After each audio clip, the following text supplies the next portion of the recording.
Bonjour. Notre cours d'aujourd'hui va porter sur la BPCO. Cet acronyme regroupe les principaux éléments de la définition de cette pathologie. Ceci permet donc plus facilement de retenir les éléments de diagnostic de cette maladie. Le B, donc, c'est l'atteinte des branches, c'est-à-dire la part de la bronchite chronique. Le P, c'est la pneumopathie, c'est-à-dire l'atteinte du parenchyme et donc les alvéoles et c'est l'emphysème. Le C, donc, c'est le problème c'est-à-dire c'est la maladie chronique donc, qui va durer toute la vie. Et bien sûr, O, c'est la part de l'obstruction. Et on ne peut parler de BPCO que s'il y a un trouble de ventilation. Voici le plan de cours qu'on va donc aborder point par point.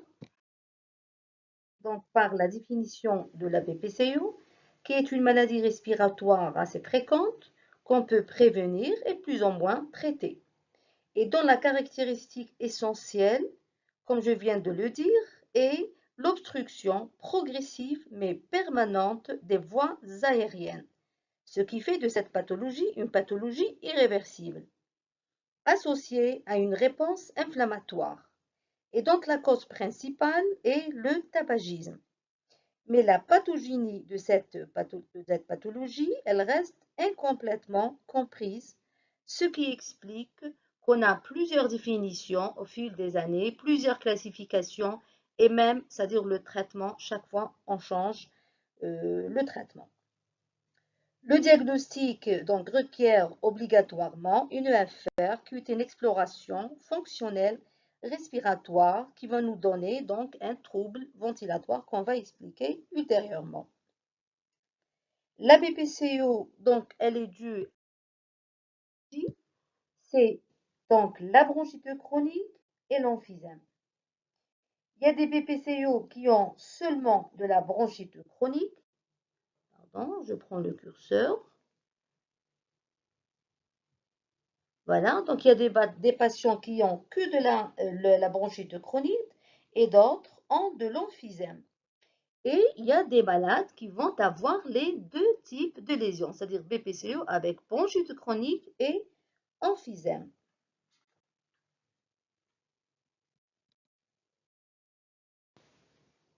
On va essayer donc d'expliquer un petit peu la bronchite chronique.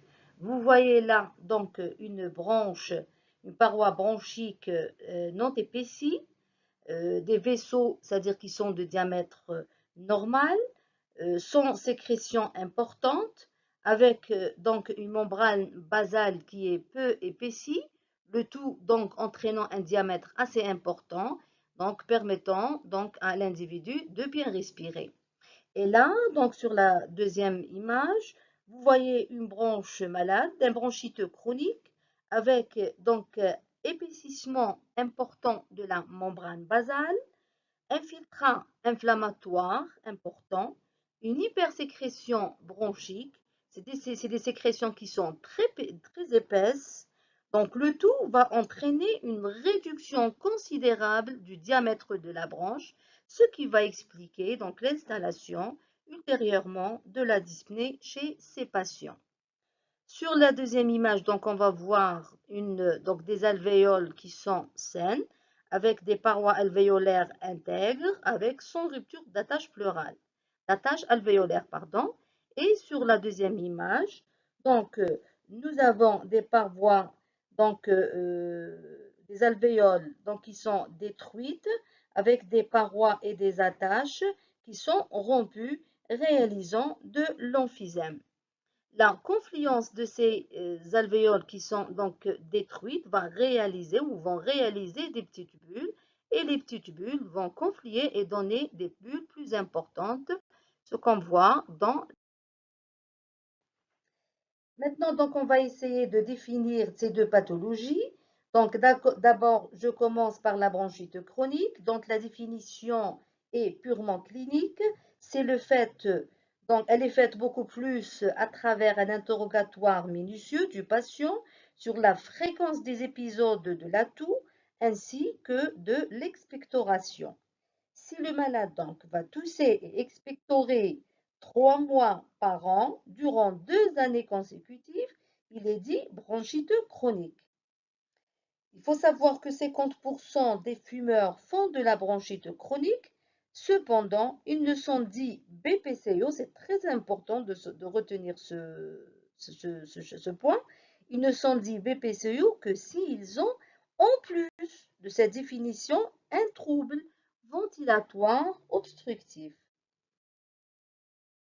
Par contre, sa définition est anatomique, c'est-à-dire elle est due à un élargissement anormal et permanent des espaces aériens situés au-delà des bronchioles terminales avec, comme je viens de le décrire, une destruction des parois alvéolaires.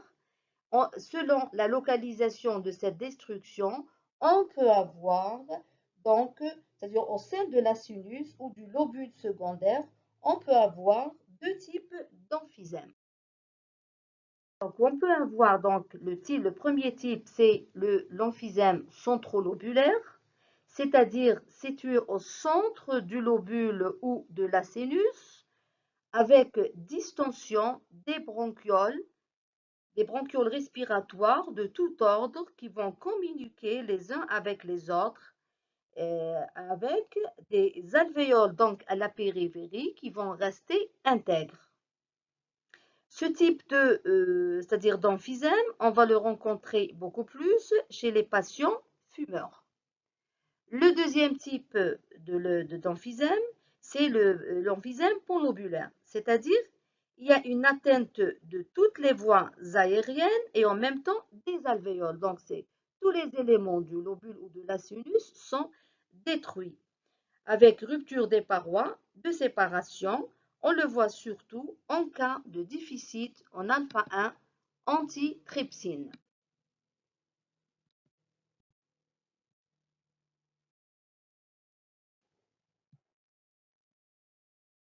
Pour les lésions bulleuses, qu'on peut voir dans tous les types d'emphysème, elles sont dues, donc, comme je l'ai dit, à la confluence des lésions déjà décrites. Dans la continuité du chapitre de définition, après la bronchite chronique et l'emphysème, on va définir le trouble ventilatoire obstructif spécifique de la BPCO, c'est-à-dire le rapport VEMS sur capacité vitale, c'est-à-dire le volume expiratoire maximal en une seconde sur la capacité vitale fonctionnelle doit être inférieur à 70% après bronchodilatation, c'est-à-dire après avoir utilisé un bronchodilatateur. Alors que le VEMS permet de classer le malade en stade de sévérité. Actuellement, la BPCO est définie également comme une maladie multisystémique, dominée par un déséquilibre des oxydants et antioxydants. Et cette inflammation explique les manifestations extrathoraciques associées à la BPCO, qui sont surtout l'atteinte cardiaque, les anomalies musculaires, de l'anémie et bien sûr le diabète, les maladies métaboliques, etc., qu'on appelle les comorbidités, qui font la gravité de cette pathologie, entraînant donc des complications, c'est-à-dire importantes de cette. Après donc ces définitions donc de la bronchite chronique, de l'emphysème et du trouble ventilatoire obstructif, on passe toujours par quelques chiffres épidémiologiques pour évaluer l'ampleur de cette pathologie. Il faut savoir que la BPCO est la première cause d'insuffisance respiratoire chronique, la deuxième cause d'invalidité, parce que c'est des malades donc ils vont être sous oxygène à domicile, donc ils ne peuvent pas se déplacer. Et bien sûr, c'est-à-dire la troisième cause de mortalité, donc prévue par l'OMS en 2030. Sa prévalence générale, elle est de 5 à 10 dans la population dans les pays industrialisés. Selon l'étude BREATHE, Donc, c'est une étude qui a été faite dans 11 pays du Moyen-Orient, de l'Afrique. 3,7 des sujets âgés de plus de 40 ans souffrent de BPCO. En Algérie, un homme sur deux est fumeur, donc vous voyez l'ampleur un petit peu qui va venir de la BPCO. Dans la population masculine, des sujets âgés de plus de 15 ans. Maintenant, sur le plan physiopathologique, donc nous allons voir les différentes anomalies de cette pathologie. Je commence avec les anomalies bronchiques. Donc, on va avoir donc une diminution et une altération. Vous voyez là une diminution et une altération des cellules ciliées qui normalement devraient être en nombre plus important afin de permettre une bonne épuration mucociliaire, avec augmentation des cellules caliciformes qui sont des cellules sécrétrices de mucus, ainsi qu'une hypertrophie des glandes sécrétoires, ce qui explique l'encombrement bronchique dans la bronchite chronique. Aussi, on note une fragmentation du tapis muqueux avec formation de bouchons muqueux qui aggrave l'obstruction bronchique et diminue le diamètre de celle-ci, de l'épithélium bronchique.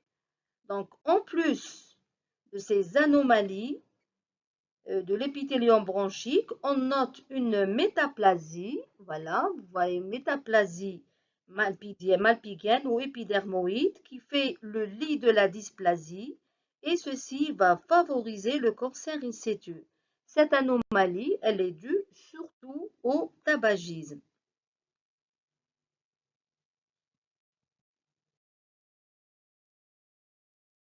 Pour les anomalies du parenchyme pulmonaire, c'est-à-dire l'emphysème, il est dû à la dégradation protéolytique des tissus conjonctifs, surtout de l'élastine, du fait d'un déséquilibre entre la balance protéase, c'est-à-dire les enzymes qui détruisent le parenchyme, et les antiprotéases qui sont censées protéger ce dernier.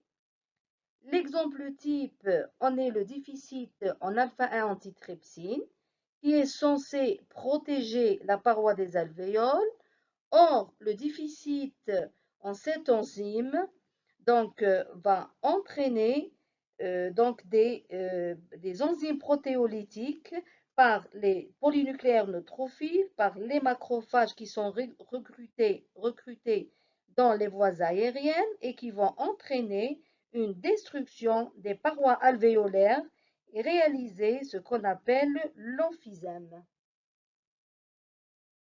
Ajoutez donc à ces perturbations de la balance protéase-antiprotéase, il y a un mécanisme d'auto-immunité avec sécrétion des anticorps anti-élastine sécrétés par les lymphocytes T, CD4 et les lymphocytes B.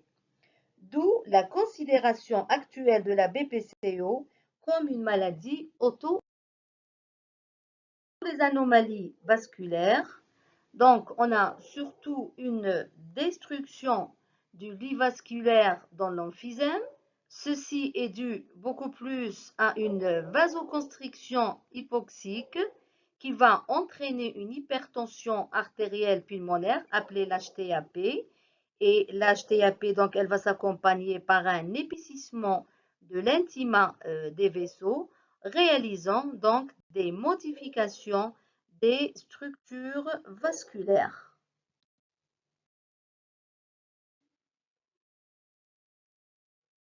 Donc, on passe, puisqu'on a déjà... Donc, quant aux facteurs de risque, retenez que le tabac est le principal facteur. Cependant, ce ne sont pas tous les fumeurs qui vont faire de la BPCO, car cette dernière est observée seulement chez 20% d'entre eux, ce qui laisse supposer que d'autres facteurs ou d'autres causes, c'est-à-dire vont provoquer de la BPCO, telles que l'exposition professionnelle à des gaz inhalés, aussi donc la fumée domestique de combustion, de chauffage, qu'on va appeler l'effet biomasse, ce qui explique que la BPCO survient également chez les sujets non-fumeurs, chez les femmes ou même les enfants. Cependant, le déficit en alpha-1 antitrypsine est responsable de seulement 1% de BPCO. Le diagnostic, donc c'est surtout, donc on va se baser d'abord sur les symptômes que va présenter le malade, qui sont surtout la toux. Elle est généralement, c'est une toux qui peut être productive ou sèche. Donc elle est généralement négligée au début par le malade, avec ou sans expectoration, quel que soit le type de cette expectoration, muqueuse ou purulente ou muco-purulente. Cependant, le maître symptôme de la BPCO, c'est la dyspnée. Elle doit être recherchée systématiquement à l'interrogatoire pour dépister une BPCO chez tous les fumeurs. Elle survient initialement, c'est-à-dire au début à l'effort, et elle va devenir donc de plus en plus importante, et c'est généralement à ce stade que les malades viennent consulter. Et là, c'est un petit peu, c'est-à-dire la BPCO, elle va être quand même un peu avancée. Pour les signes physiques, donc on doit faire un examen donc, du thorax nu.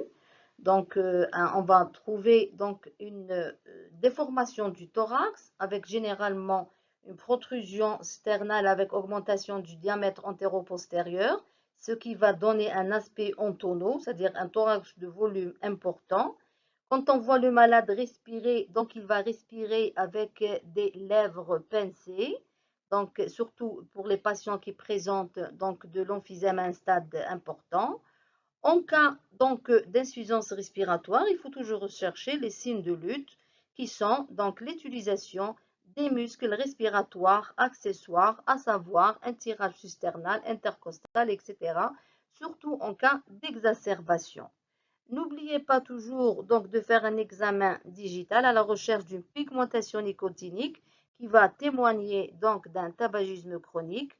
Recherchez également la cyanose des extrémités, surtout en cas d'exacerbation ou quand c'est un patient qui est au stade d'insuffisance respiratoire chronique. Alors qu'il faut rechercher également un hypocratisme digital, mais celui-ci n'est pas spécifique à la BPCO. Si on trouve un hypocratisme digital, il faut soit rechercher une autre cause telle que la DDB, soit rechercher c'est-à-dire un cancer chez ce patient, bien sûr, qui est le plus souvent fumeur. Quelques exemples. Donc, vous avez des taches donc, du tabac chez les gens qui fument. Vous voyez là, le noirâtre. Donc, c'est un patient qui est fumeur. Et là, on a l'hypocratisme digital. On a dit que c'était beaucoup plus spécifique à l'ADDB ou à un cancer associé. On passe à l'examen clinique. Donc, on doit toujours faire une auscultation. Celle-ci va retrouver soit une diminution des murmures vésiculaires, surtout dans l'emphysème, soit des râles bronchiques, soit ronflants, surtout dans les bronchites chroniques. Parfois, on a des sifflements, c'est-à-dire quand le malade, soit il est en crise, soit qu'il est à un stade avancé de la BPCO. Il faut rechercher également des signes de complications, surtout cardiaques, à type d'insuffisance ventriculaire droite, c'est-à-dire des œdèmes des membres inférieurs, un reflux hépatogégulaire ou d'interjections dégégulaires. De manière générale, on distingue deux grands tableaux dans la. Donc voilà, il y a deux types de BPCO. Il y a donc les malades qui sont rosés soufflés, c'est les punk puffers ou les PP. Donc généralement, c'est des patients qui sont porteurs d'un emphysème panlobulaire et qui sont donc typiquement maigres, mais qui sont très dyspnéiques, polypnéiques au repos et distendus.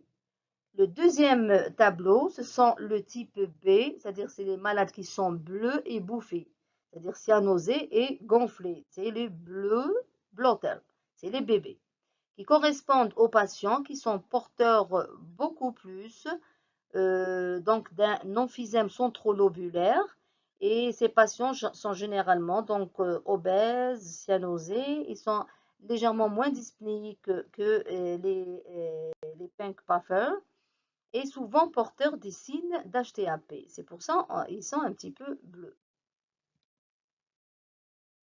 Vous voyez donc sur ces deux photos, donc un patient qui présente une distension donc thoracique avec importante, avec une augmentation, pardon, donc vous avez les deux tableaux qu'on vient de décrire. Donc les malades donc bleu blotters qui sont obèses et ils sont bleus, c'est-à-dire cyanosés. Donc c'est généralement de la bronchite chronique. Et les malades, les PP ou les pink puffers, c'est des malades qui sont très polypnéiques. Ils sont généralement bien colorés par rapport aux malades, c'est-à-dire des bronchites chroniques, et ils sont plus maigres. Vous voyez sur cette photo un patient qui présente une distension thoracique importante avec élargissement du diamètre antéro-postérieur, témoignant d'un emphysème chez un patient complètement dénutri. Vous voyez les côtes, qui est sous oxygène, donc oxygénodépendant, témoignant de la gravité de l'évolution de cette maladie. Pour le diagnostic différentiel, il faut éliminer surtout donc l'asthme bronchique. L'asthme bronchique, donc, il touche beaucoup plus les sujets âgés. Il y a une notion, c'est-à-dire d'allergie, des atopies, avec une variation de la symptomatologie d'un jour à l'autre, avec une réversibilité significative, surtout de l'obstruction bronchique quand on fait une EFR de plus de 200 millilitres en valeur absolue ou de 12% de la valeur de base après bronchodilatateur. C'est-à-dire par rapport à la BPCO, quand on fait ce test, on trouve qu'il y a moins de 12%. C'est-à-dire l'obstruction, elle est incomplètement réversible. Le deuxième diagnostic, bien sûr, comme c'est une atteinte bronchique, c'est l'ADDB ou la dilatation des branches. La dilatation des branches, donc c'est surtout à l'interrogatoire, on trouve une expectoration, c'est-à-dire qui remonte à plusieurs années, elle est abondante, beaucoup plus matinale, avec des notions des infections. La radio, donc, elle permet, et surtout la TDM, de faire la part des choses, en montrant, bien sûr, de la bronchectasie. Le troisième diagnostic, c'est l'insuffisance cardiaque gauche. Là, il faut faire toujours un bon interrogatoire à la recherche d'une cardiopathie. Généralement, sur la radio, on trouve une cardiomégalie avec donc à l'EFR, beaucoup plus, un trouble ventilatoire restrictif, mais pas obstructif. Et bien sûr, donc à l'auscultation, quand il y a par exemple un OAP ou une décompensation, nous allons trouver donc des râles crépitants à la base. Pour l'évolution donc de la BPCO, elle va être marquée par beaucoup plus donc le risque d'exacerbation. Le risque d'exacerbation est la complication la plus importante qui met en jeu chaque fois, à chaque exacerbation, le pronostic vital. Bien sûr, avec un risque de handicap et réduction des activités, donc le malade ne peut pas se déplacer, l'apparition d'insuffisance respiratoire chronique secondaire à l'hypoxie, avec ou sans hypercapnie, et bien sûr la complication cardiaque droite et la retention hydrosodée, c'est le stade de CPC. En plus donc de la pathologie de la BPCO elle-même, on a les comorbidités qui vont encore aggraver donc aussi bien la symptomatologie que le pronostic de cette maladie. Et bien sûr, il faut savoir qu'il y a un déclin donc progressif du VEMS avec l'âge. Et ce déclin du VEMS, il est beaucoup plus important chez les patients qui sont fumeurs ou qui ont un déficit en alpha-1 antitrypsine. Pour les examens complémentaires, donc on va commencer avec, donc on commence avec la radiographie du thorax. La TDM, elle n'est pas, c'est-à-dire la radiographie, donc elle va nous montrer, donc on va voir directement des, voilà. Donc sur la radio, on a une distension thoracique. Vous avez un thorax qui est quadriangulaire.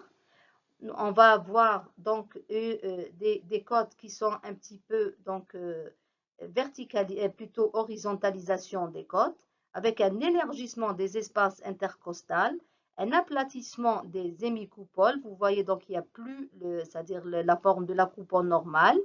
Et bien sûr, donc on va voir donc une rarification de la trame broncho-vasculaire et sur le profil, vous allez rechercher l'augmentation du diamètre antéro-postérieur avec un espace clair rétrosternal qui est très important, même rétrocardiaque, donc témoignant de la distension thoracique.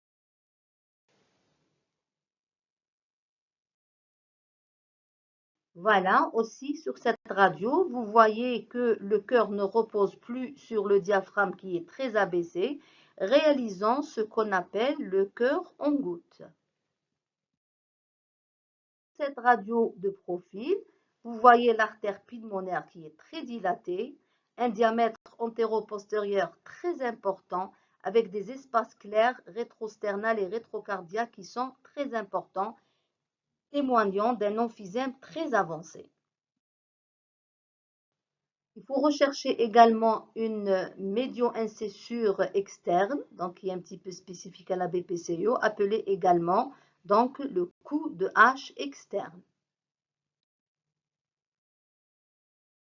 Et maintenant, on passe à la TDM. Donc, la TDM, c'est un examen qui permet beaucoup plus d'affirmer la présence de l'emphysème, mais il n'est pas fait de façon systématique. Sauf si on a un doute sur le diagnostic ou si on pense à l'association d'une autre pathologie, telle qu'un cancer bronchique ou à un diagnostic différentiel tel que la DDP.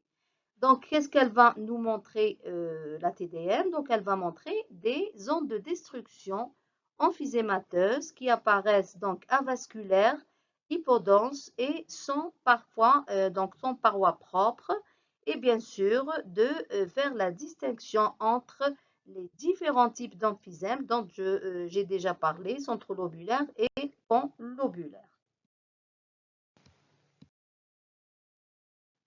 Voilà, donc vous avez beaucoup plus un emphysème très important avec des bulles. Donc vous voyez ces hypodensités, c'est-à-dire des régions qui sont avasculaires, complètement détruites.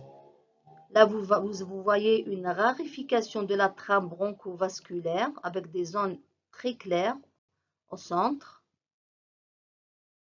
Là, c'est un emphysème paraseptal, vous voyez, donc les bulles d'emphysème qui sont adossées contre les septa, donc pleurales, enfin contre la plèvre viscérale, médiastinale et c'est-à-dire la plèvre viscérale, médiastinale et viscérale.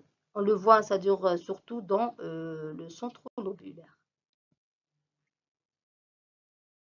Là, vous avez plusieurs exemples. Vous avez des destructions donc emphysémateuses importantes. On voit très bien la rarification de la trame, des trames bronchovasculaires, témoignant là aussi d'un emphysème panlobulaire, puisqu'on ne voit pas beaucoup de vaisseaux.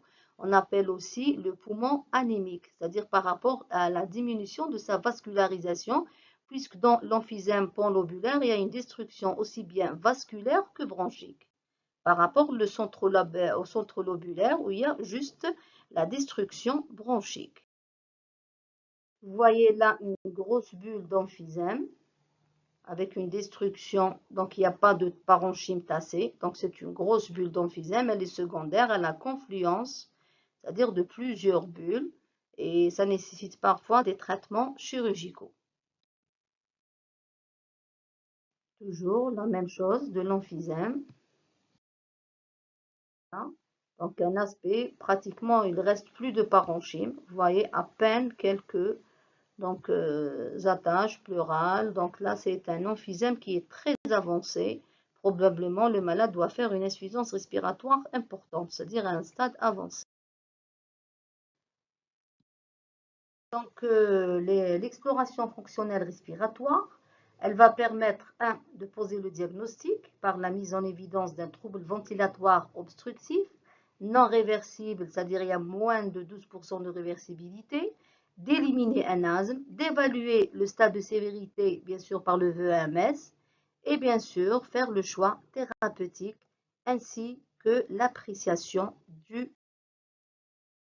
Voilà, donc le test il faut donner un bêta-2 mimétique. Et normalement, le VMS en post-dilatation doit être inférieur à 12% de la valeur théorique ou inférieur à 200 ml en valeur absolue. Diagnostic différentiel, c'est l'asthme. L'asthme, c'est la réversibilité, elle est plus de 12% et plus de 200 ml. Pour les gaz du sang, donc ils sont surtout, c'est-à-dire ils sont demandés pour évaluer le stade de gravité de la BPCO. Et il faut toujours demander les gaz du sang si le malade commence à avoir un VMS inférieur à 50%. Et on fait bien sûr les gaz du sang pour décider de mettre le malade sous oxygène. Donc c'est un élément qui va nous permettre de décider de mettre le malade sous oxygénothérapie au long cours à domicile. L'autre examen, donc, c'est le test de marche de 6 minutes. C'est un examen, donc c'est un test d'épreuve d'effort qui va donc un petit peu évaluer donc la tolérance à l'effort du patient. Donc, quand on fait le test de marche de 6 minutes, on va compter donc un petit peu sa fréquence respiratoire, est-ce que le malade désature ou non, et en même temps, on va donc compter, c'est-à-dire le nombre de mètres que peut faire le malade et le nombre d'arrêts, donc pour évaluer un petit peu sa capacité à l'effort. On doit également, dans le bilan d'un BPCO, obligatoirement, surtout dans les stades avancés, de faire un ECG à la recherche donc d'une complication ou d'un retentissement cardiaque, surtout un retentissement cardiaque droit. Donc, il faut rechercher une déviation axiale droite à l'ECG. Il faut toujours calculer le R qui est supérieur à S en V1 et le R qui est inférieur à S en V6. C'est des signes, bien sûr, on peut faire d'autres éléments, c'est-à-dire recherche de blocs de branches, etc., pour voir si le patient est en train de faire un retentissement cardiaque. Bien sûr, s'il y a un retentissement cardiaque, il faut toujours faire une échographie, aussi bien pour évaluer cette hypertrophie ventriculaire droite, mais également à la recherche d'une HTAP. Et bien sûr, évaluer également la fonction du ventricule gauche. Pour les autres investigations, donc c'est en cas par cas. Par exemple, un malade, si on fait c'est-à-dire il a un hypocradisme, il fait beaucoup d'exacerbations, on fait une radio, on trouve une image radiologique à la radio, donc on est obligé donc de faire une TDM et de compléter la TDM par une fibroscopie afin d'éliminer donc un cancer bronchique qui est lui-même dû au tabagisme.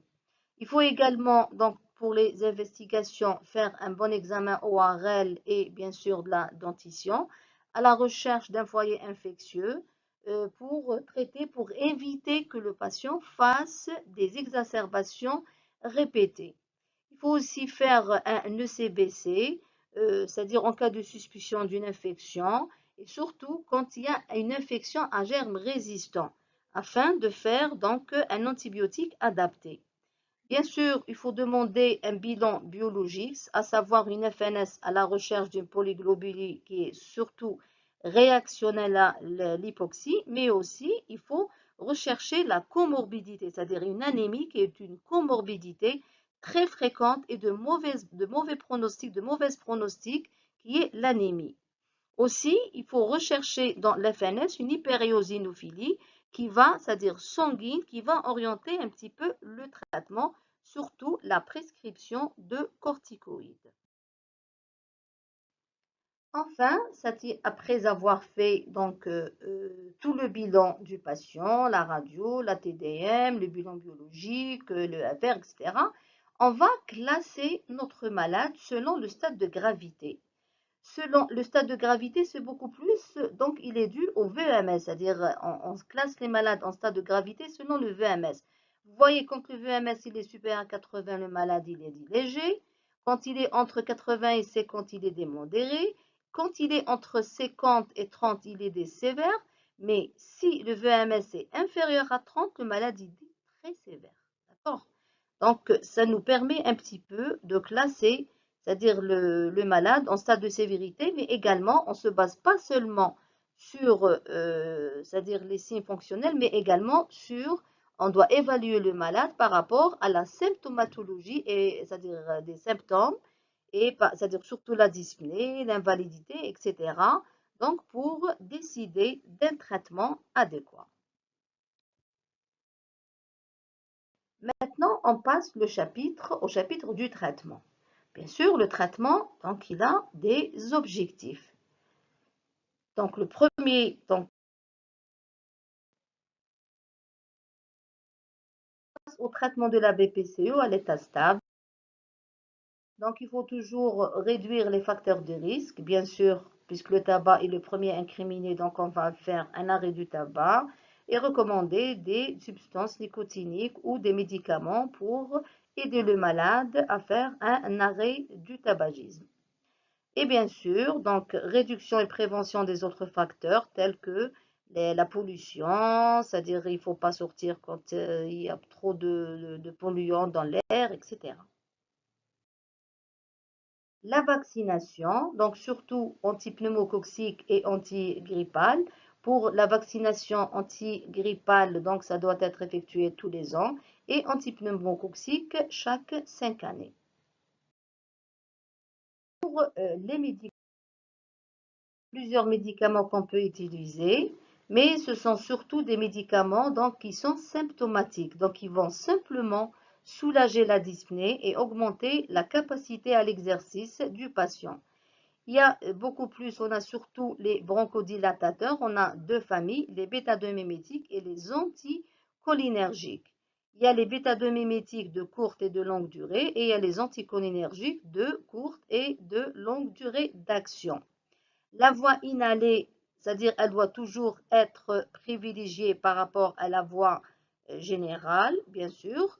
Il faut toujours, c'est-à-dire peser le rapport efficacité et tolérance et réponse du patient. Quant aux corticoïdes, ils ne sont indiqués dans le traitement de fond que si les malades, c'est-à-dire ne répondent pas aux bronchodilatateurs. On donne un bronchodilatateur. Quand le malade ne répond pas, on peut associer un deuxième. Mais quand le malade il fait toujours des exacerbations, il est toujours dyspnéique, on est en droit d'associer un corticoïde, bien sûr. On associe également un corticoïde généralement quand le stade de sévérité est important. Et actuellement, selon le GOL 2019 et 2020, on peut donner les corticoïdes, c'est-à-dire selon le taux d'éosinophilie pulmonaire ou sanguine.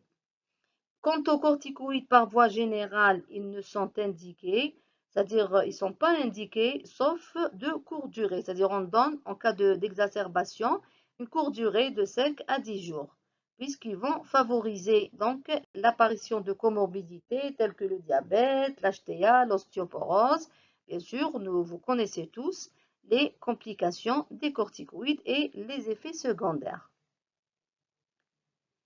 Donc, ces médicaments, c'est-à-dire aussi bien les bronchodilatateurs que les corticoïdes, donc ils vont simplement donc améliorer les symptômes, la qualité de vie et diminuer donc le nombre d'exacerbations. Ils n'ont montré aucun effet sur le déclin du. Voici donc, c'est-à-dire les inhalateurs, c'est des corticoïdes, donc c'est pas la peine de citer les noms. C'est juste pour vous montrer un petit peu les dispositifs donc, qui sont utilisés dans le traitement de la BPCO. Il y a des médicaments qui sont déconseillés, voire même contre-indiqués, tels que les antitussifs, parce qu'ils vont entraîner un encombrement très important. Aussi, ils ont donc un effet sur donc, une dépression des centres respiratoires au niveau du centre bulbaire. Ils peuvent donc provoquer des exacerbations et des insuffisances respiratoires aiguës. Donc, il faut faire attention. Il ne faut pas donner donc des anxiolytiques ou des médicaments c'est-à-dire des tranquillisants qui vont déprimer la fonction respiratoire. Il y a un autre chapitre dans le traitement de la BPCO, c'est la réhabilitation et la kinésithérapie. Donc, le but de cette réhabilitation et de la kinésithérapie, c'est de réduire les dépenses énergétiques, d'augmenter la capacité des patients à accomplir des efforts et bien sûr de prévenir les déformations, favoriser les échanges gazeux et soulager la gêne respiratoire.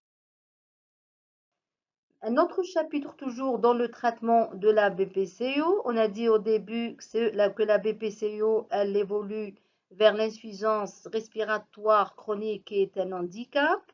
Donc l'oxygénothérapie au long cours, quand est-ce qu'on va donc l'indiquer?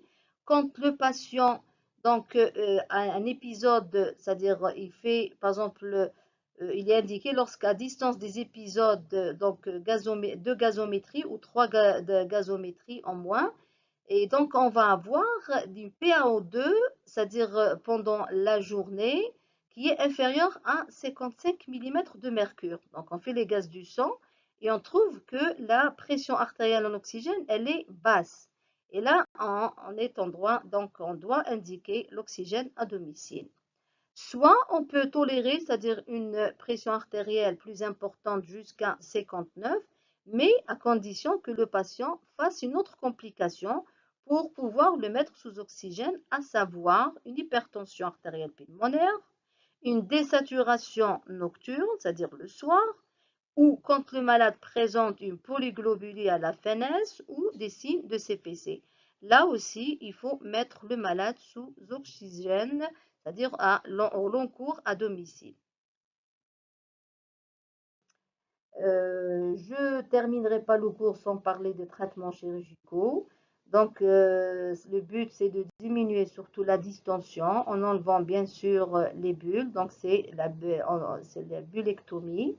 Il y a la chirurgie des bulles, donc les bulles géantes, quand elles sont compressives, ou c'est-à-dire quand elles sont à l'origine de pneumothorax répétés, ou quand il y a des infections à répétition.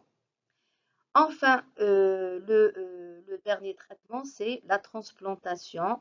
Donc, elle est limitée beaucoup plus aux sujets jeunes. Donc, ce n'est pas donné à tous les patients de faire une transplantation. En conclusion, donc ce qu'il faut retenir, que la BPCO est une maladie qui est toujours sous-estimée, sous-diagnostiquée et sous-traitée, puisque ce ne sont pas tous les malades fumeurs ou qui présentent des BPCO qui vont consulter. La BPCO est une maladie donc, qui peut être prévenue et traitée. Comment on prévient? C'est par donc l'arrêt du tabac, l'arrêt à l'exposition professionnelle, ça c'est la prévention primaire. Deuxième prévention secondaire, c'est de faire un diagnostic précoce pour éviter éviction et bien sûr éviction des facteurs de risque. Et la prévention tertiaire, c'est la prévention des complications. Voilà, donc il faut arrêter de fumer pour éviter l'évolution vers la bronchite chronique et l'emphysème.